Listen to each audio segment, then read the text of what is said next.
But one of the things that it really has jumped out to me, being here at this conference, I'm in Sharm el Sheikh in Egypt at the UN climate conferences, so the COP27, the 27th one of these. And for the first time ever, they actually have a whole pavilion dedicated to what they call children and youth. So I've spent quite a bit of time talking to these children and youth. Very, very interesting. One thing that's immediately apparent is that these poor kids have been brainwashed like you cannot imagine. I mean, they are just like rabid, repeating the propaganda that they've been taught in their public schools, that the climate crisis, that the CO2 emissions are responsible for it, that we need to shut down energy production, we need to all switch to windmills and solar powers and these kinds of things. That we need climate action, that we need climate justice. Just a little while ago, I was speaking with a representative of the youths, and he said we need the International Court of Justice to step in and issue an opinion here that governments all over the world can realize that climate change is a violation of human rights. I mean, this is the stuff they're actually saying here, and there's a reason why you don't see this stuff in the media in America, because if Americans saw this stuff, they'd pull the plug on the money. This whole ridiculous thing would fall apart. But I asked many of these children and young people, where'd you learn this? How'd you get involved in this climate discussion? And to the extent that they have answered, it's always, hey, I was taught about this in school, and my teacher told me, and the textbook.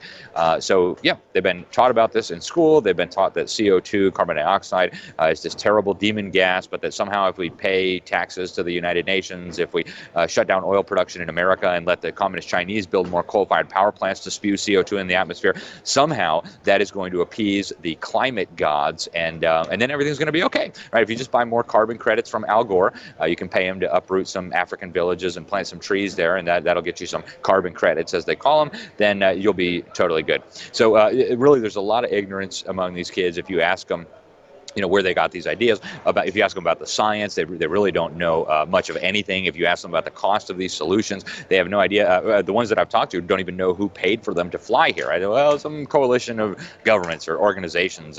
Right? They think they're coming here to speak truth to power, and yet quite ironically, the power is the one who paid for their plane tickets, gave them a badge to get in here, set them up with a little pavilion, gave them a script to read when the journalists come around. And some of the stuff that you're not supposed to see, right? I call this the cheerleading section. I'm in the section where they prefer to be called journalists, but there really are very few journalists here. And so what you have there is handlers. And we actually observed this yesterday. I went and I said, take me to your leader, right? Hey, children, take me to your leader. And like, well, So they one of the handlers, one of the older gentlemen, he was, I think, Dutch, white European kid.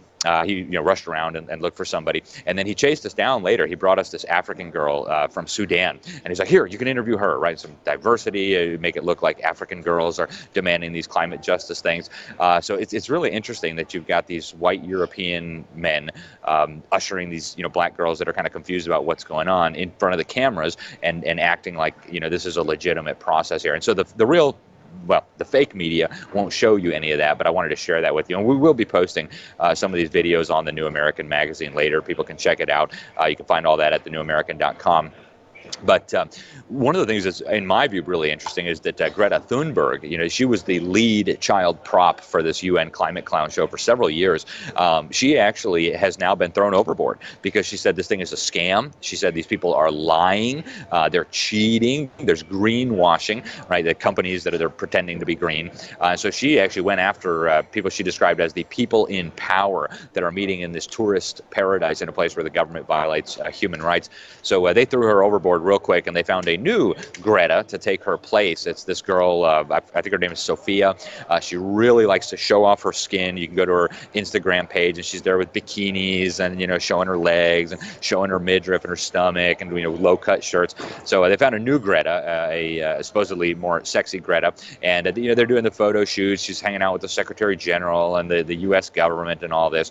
And when you read the media about this, you get the sense that, like, oh, these children are rising up to demand a better future. But when you see behind the scenes what's happening, it really is grotesque. So this children and youth component, which of course the UN and the governments facilitated, was only made possible by the type of indoctrination we see in public schools that we've been talking about for so long.